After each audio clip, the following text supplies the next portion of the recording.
Okay, so this is an application of the ISO being at 100 as opposed to 800. We're going to go out and put this to the test out in the real world, and you're going to be doing this for an assignment. But in this demo, I'm going to take a picture of myself waving my hand like this. And with a low ISO of, say, 100, my hand in the image will look blurry. So if you're taking pictures of traffic, and the traffic going by will look blurry. Then if you up the ISO to, say, 800 or 1600 or as high as it will go, you'll get a little bit more grainy of a picture, but you'll also get a still image. My hand should almost perfectly stop in the image. Now, the closer the image or the person is to the picture, the little bit harder it will be to get that hand to stop moving. Right now, I'm probably about 10 feet away from the camera. And things that are even farther away will be even easier to stop. So say you're taking a picture of a windmill moving in the distance, you won't really have to up the ISO very far. We're going to go try it out in the street.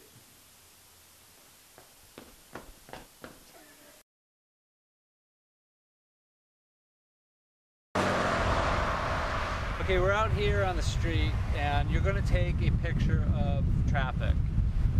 You're going to want to be pointed kind of directly at the street. You've been in a car before and you know that things on the side of the road tend to go by really fast as you're driving, whereas things that are farther off in the distance seem to go slower. Same is true when you're photographing here. You're not really going to get something that looks like it's going fast if you're pointed at an angle.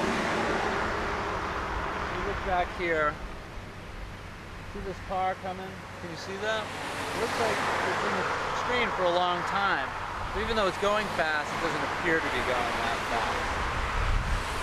If we're looking sideways to the street though, cars are going to go right by. So notice how much faster the cars are going to look as they're going by from this angle. The car was only doing about 20 miles an hour. There was a very old lady driving it. She didn't look like she was going that fast. This is a fast car, and it looks like it's going a lot faster. So that's why you got to take your picture from this angle, so you can get the effect of motion. You're going to take two shots. You're going to take one shot where you make traffic look like it stops, or the car is frozen in the frame. You're going to take a quick shot also of cars looking like they're moving, like they're a little bit blurry. What you're going to use for the frozen frame is a high ISO. So about 800 to 1600 will stop that car in its tracks. And then you'll use the lowest possible ISO, not auto, to make the car look somewhat blurry so you can see the difference. Remember my demo when I was doing this with my hand.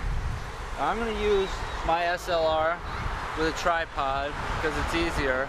But you don't necessarily need a tripod out here. It's bright enough, your camera's going to take a very short, quick photo anyway. You're going to use the tripod in a different ISO setting at night, and that's where it's really going to be important to use the timer and the tripod. You could also use your point and shoot camera here. When you go to take your picture, you'll just want to hold down the button halfway to focus it. And when a car comes into your frame, take your picture.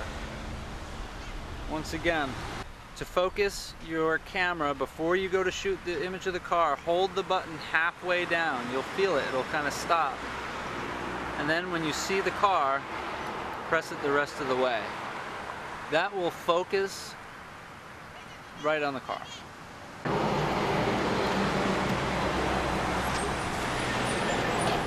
Okay, I'm using the preview screen to see what I'm shooting. In some cases you might want to look through the lens.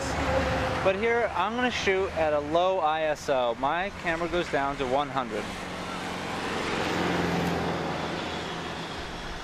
Maybe you can see in this image I just took, and I'll zoom in, the motorcycle is blurry.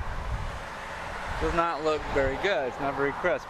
But your job is to take one blurry image or make it look like it's moving in the picture. Now we're going to wait for another car to go by, and I'm going to switch my ISO to, I'm going to set mine at 800. And this will hopefully freeze the car in the picture. And let's take a look.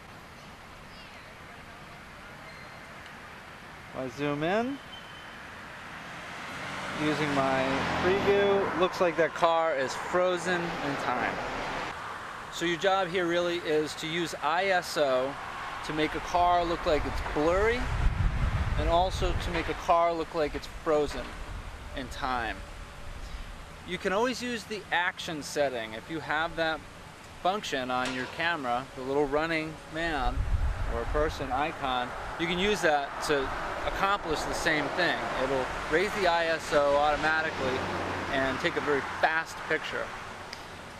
You should take this in full light, sunlight. Right now it's about 2 o'clock. Don't wait till it's dusk or dark. It'll be much harder to accomplish the same job.